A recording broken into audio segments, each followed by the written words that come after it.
Hi, everyone. I'm Jennifer Braceras from Independent Women's Law Center. Today, we're talking about what is, in my view, the single most important issue of the day. Certainly, it's the only thing lawyers are talking about right now, and that's the battle for the Supreme Court. As everyone knows, the president on Saturday nominated federal appeals court judge Amy Coney Barrett to fill the Supreme Court vacancy created by the death of Justice Ruth Bader Ginsburg. Not surprisingly, before the president even named Barrett, progressives were gearing up to smear the eventual nominee. No surprise there. Anyone who followed the Bork, Thomas, or Kavanaugh hearings knows that this is their standard operating procedure.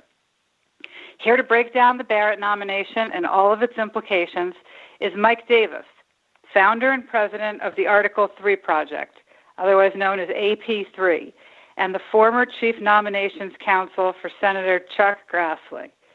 Welcome, Mike. Thanks for joining us on She Thinks. Thank you for having me. No problem. So you and I, and perhaps most of the people listening to this podcast, are already pretty familiar with Judge Barrett's sterling credentials. First in her class at Notre Dame, 2 prestigious clerkships, a lawyer at one of the country's top firms, a much loved and respected scholar and teacher at Notre Dame, and federal appeals court judge. There's no question that she is qualified for this appointment.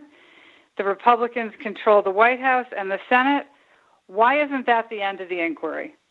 Well, it should be, and there is no doubt in my mind that President Trump, Senate Majority Leader Mitch McConnell, Senate Judiciary Committee Chairman Lindsey Graham, and the Senate Republicans will get Judge Amy Coney Barrett confirmed by the end of October. I think the issue is going to be the scorched earth tactics of the left. You have Democrat operatives out there already attacking Judge Barrett and her family. They're attacking Judge Barrett and her husband have 7 children, 5 biological children, including 1 with Down syndrome and 2 kids adopted from Haiti.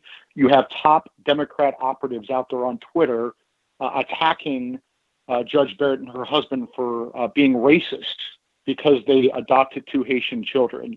It's so ridiculous. And then you have other operatives like Eli Mistel just tweeted today that that the Democrats need to do anything they can, fair or unfair, to delay this confirmation beyond the election, so they can claim that this confirmation is illegitimate, and then they can turn around and pack the Supreme Court if there's a President Biden and a Vice President Harris. That is a radical plan to add new justices to the Supreme Court from 9 to 11 or more. We have not changed the number of justices on the Supreme Court 9 since 1869, more than 150 years ago, right after the Civil War.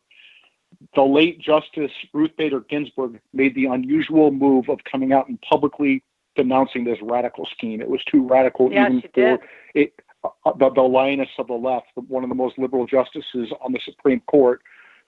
This is what the Democrats are going to do if Biden is elected president and they win back the Senate. Right. And those two things will go hand in hand. Let me ask you a little bit about court packing. I've done some work on this myself, and I obviously, stand where you stand on the issue, which is against. But, a lot of people say, well, look, it's up to the Congress to decide how many justices are on the Supreme Court. That number's not in the Constitution. And they make the argument that the president is packing the courts now, that he's been ramming through all these lower court nominations. By ramming through this nomination now, right before a presidential election, he is essentially packing the court. Explain to our listeners why that's not the same thing and why that argument doesn't fly. It is a preposterous argument. There is a difference between doing your job well, which is what President Trump and the Senate Republicans have done for the last nearly 4 years, and prioritizing and filling existing vacancies on the Supreme Court, versus a radical plan to add new justices. Again, it hasn't been done for over 150 years. And as to the second point about ramming through judges and justices. They have followed the Senate rules and Senate procedures. I was the chief counsel for nominations last Congress to then Chairman Chuck Grassley on the Senate Judiciary Committee. I ran this process last Congress, and we followed all the Senate rules, all the Senate procedures. We followed the historical norms. It's just President Trump prioritized judges, and the problem was that the Obama-Biden administration was just bad at it. They did not prioritize judges like they should have, and so President Trump inherited a bunch of vacancies. As for Judge Barrett's confirmation now, there is plenty of time and plenty of historical precedent to get this done. There have been 29 Supreme Court nominees in a presidential election year. And 90%, this is the 90% rule, 90% of the time when the president and the Senate are of the same party, the nominee gets confirmed.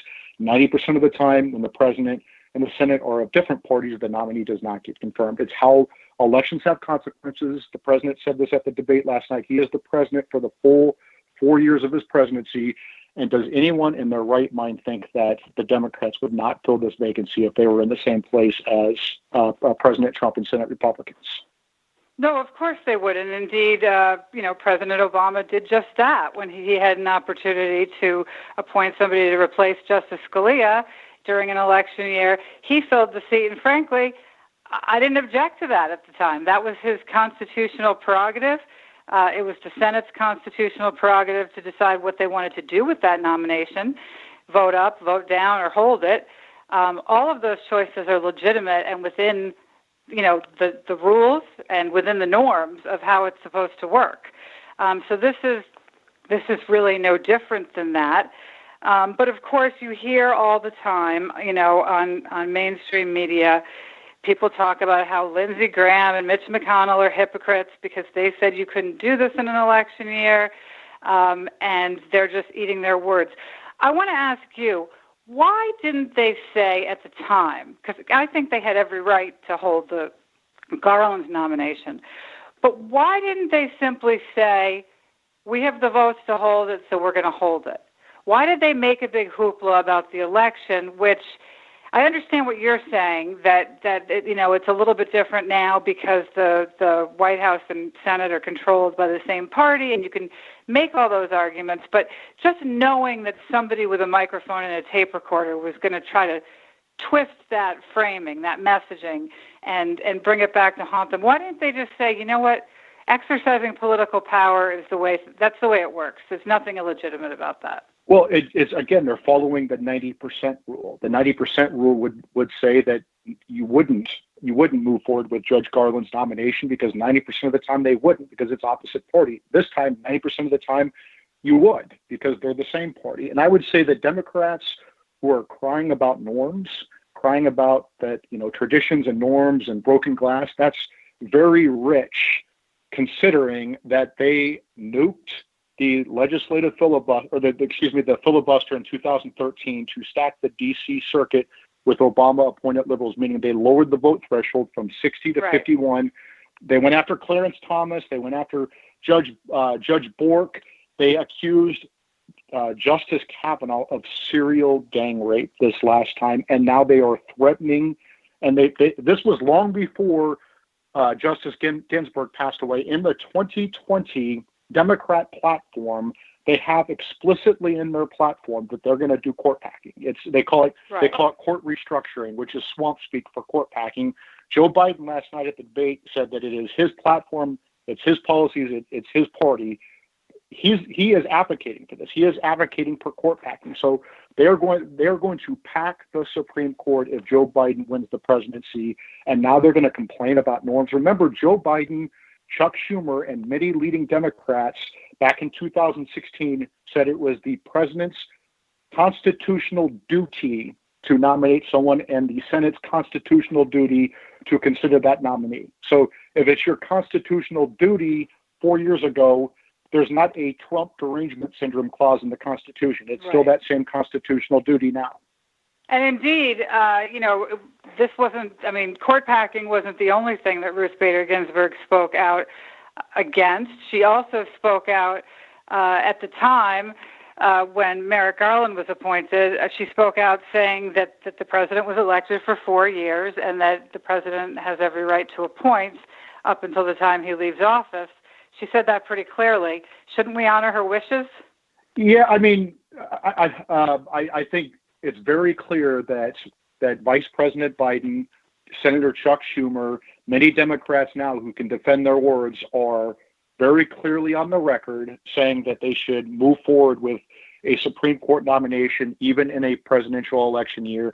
And it's happened. There have been 29 Supreme Court nominations in presidential election years in the past. This is far from unprecedented. Right. And the Democrats are just worried about this. President Trump is going to transform the 5-4 John Roberts Court to the 6-3 Clarence Thomas Court, and that terrifies them. Right, and so they're not willing to make their arguments on the merits. They, their MO is that they try to dig up dirt on people. We saw that with Judge Bork. We saw it with Clarence Thomas. We saw it with Brett Kavanaugh. And as you pointed out, we're already seeing some pretty ugly things about Judge Barrett. Do you think it'll work? No, it's going to backfire spectacularly, just like it did 3 years ago when the Democrats attacked Judge Barrett for her Catholic faith. They had. I was there. I was the staff leader at the time, and I was stunned. We had Senator Dianne Feinstein, the top Democrat on the Senate Judiciary Committee, questioning Judge Amy Coney Barrett, a practicing Catholic, a Notre Dame law professor, a mother of 7, asking her, Senator Feinstein said, the dogma lives loudly within you, and that's of concern to me. We had Dick Durbin, the number 2 Democrat in the Senate, who also sits on the Judiciary Committee, asked Judge Barrett whether she was Orthodox Catholic, whatever the hell that means. And whatever that means. And you look at Senator Mazie Hirono, you look at Senator Kamala Harris, the vice presidential candidate, the most junior member on the Judiciary Committee, comes in for Judge Busher in Nebraska, and both Mazie Hirono and Kamala Harris are grilling Judge Busher, a federal judicial nominee from Nebraska, now a judge, about his membership in the Knights of Columbus, which is a Catholic men's charity organization. Apparently they think that the Antifa terrorists are good and they want to bail them out of jail, but Knights of Columbus dads who give to charity are bad people who are suspect or even worse. I mean, it's just the anti-Catholic bigotry, the explicit bigotry, or the dog whistles that we hear from the left are only going to. I think I wouldn't be so nice as to call them dog whistles. I think it's pretty explicit. Yeah, there's definitely the outright bigotry. I think they're going to go from the outright bigotry from last time because they backfired so badly on them when even the Washington Post and other liberal rags are putting out editorials condemning them for this. So this time, I think what the senators are going to do is they're going to shy away from the anti-Catholic bigotry, the outright bigotry, other than maybe Mazie Hirono, the dumbest senator ever elected. She might do it again, or at least she says that these questions are still fair game. But I think that most Democrats will do the dog whistles now and let their outside groups do the explicit anti-Catholic bigotry. And you're going to see it badly with Judge Barrett. They're already starting to do it. They're already starting to rifle through her church bulletins and look at the religious groups that she belongs to. It's disgusting. We have Article 6 of the Constitution is very clear. You cannot have a religious test for officers of the United States. And these senators violate their constitutional duties. They violate their oaths when they start grilling Supreme Court nominees or any nominee about their faith.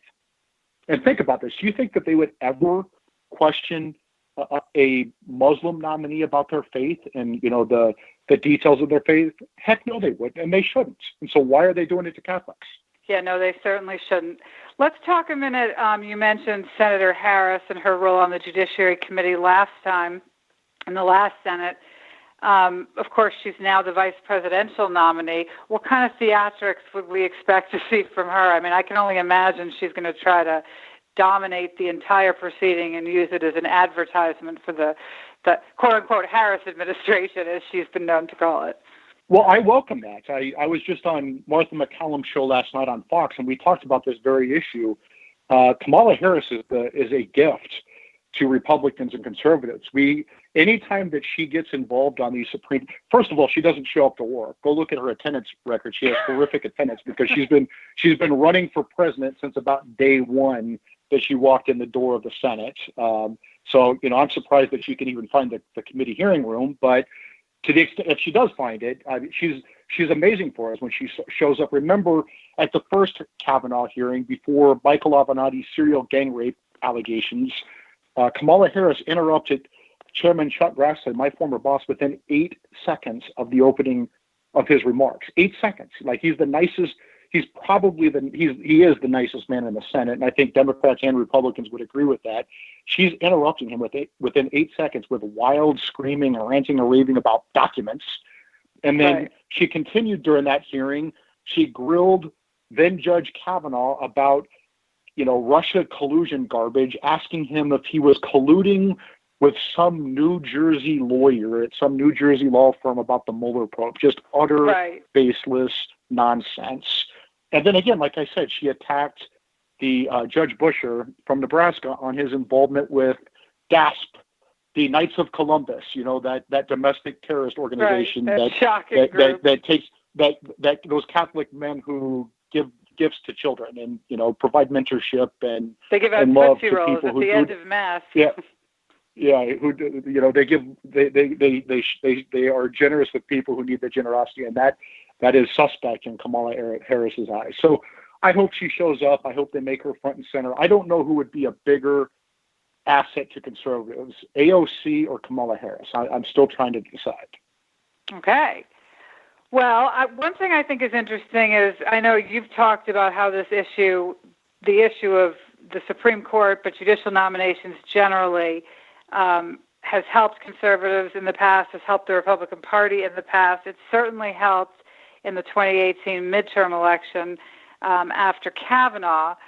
But I saw a poll that just came out the other day that showed that the majority of Americans this time around think that we should wait until after the election to fill the seat. What do you make of that? Because usually the polls favor Republicans on nominations.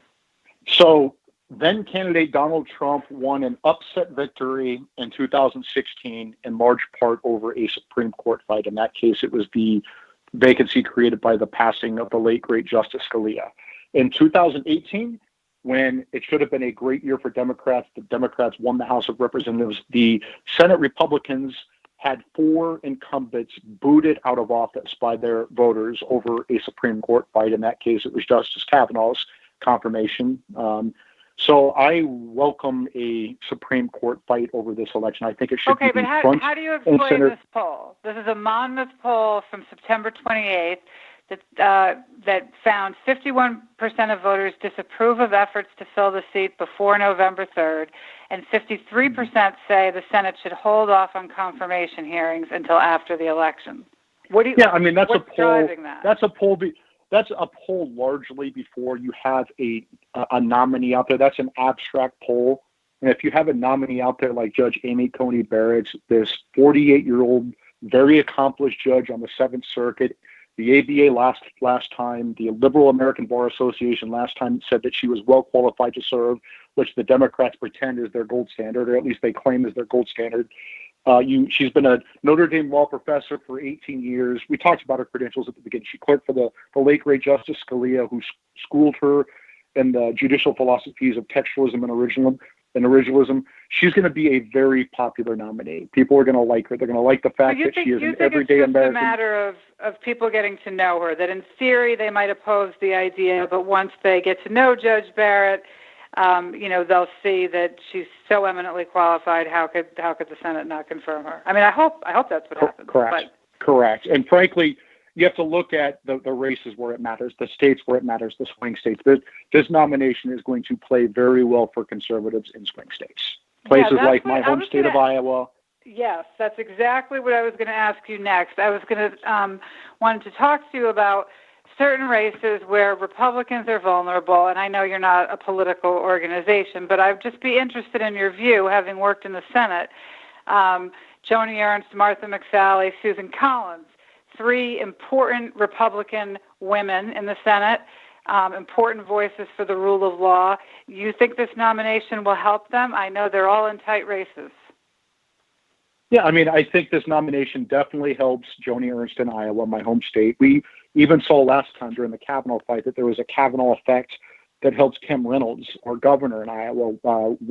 It helped put her over the top against the very well-funded, very wealthy challenger for that race. And so Kim Reynolds was able to win election over this. I think it's going to help Joni Ernst a lot. Joni Ernst is a star. This is going to excite conservatives all over the state of Iowa. And what's great about Judge Barrett is that she will excite conservatives, but she's not going to scare off independents. And she'll actually win over independents and win over some right-thinking Democrats who weren't insane and not tearing down statues right now. So the Democrats who weren't breaking windows and tearing down statues should generally like what they see with Judge Amy Coney Barrett. Tom Tillis in North Carolina, this is going to help him down there. Senator David Perdue, there's a Montana race with Senator Steve Daines. This is what's great about Supreme Court nominations is it unifies and focuses conservatives on what really matters. And the Supreme Court is the most important thing that we do. Everything else right now is just noise. And so conservatives who may be leery about President Trump, and I love President Trump, but there are a lot of country club Republican types who may not like his style. They may just say, this is too important. We're not going to let Joe Biden and Kamala Harris and Chuck Schumer pack the Supreme Court with left-wing radicals. Right. Look, I hear you. I mean, I went to college a conservative Democrat who didn't particularly care much about politics, essentially became a Republican over what happened to Judge Bork. I was so enraged by it. I'm now an independent because I live in a state where it's advantageous to be an independent because they have open primaries, and sometimes it's just as important who you vote against as who you vote for in primaries. And, frankly, I didn't vote for Donald Trump last time I wrote someone in, a conservative, because I wasn't pleased with the president's character and other such things. But I can tell you that I have a lot of never Trump conservative friends like me who this is the most important issue to them. So it'll be interesting to see how it plays in November. I think you're right. I think it's going to help the president. But we'll have you back hopefully after November, and we'll see if your prediction was right. Hopefully there will be a new Supreme Court Justice Barrett, on the United States Supreme Court at that time. I guess that's all the time we have for now, but thank you so much for coming on and talking to us about this nomination. Thank you very much, and your listeners can go to article3project.org, article3project.org. Yes, definitely. And after you've checked out Mike's work over there on the article3project.org website, please check out the work of the Independent Women's Law Center at IWF.org. From all of us here at Independent Women's Forum, you're in control. I think, you think, she thinks.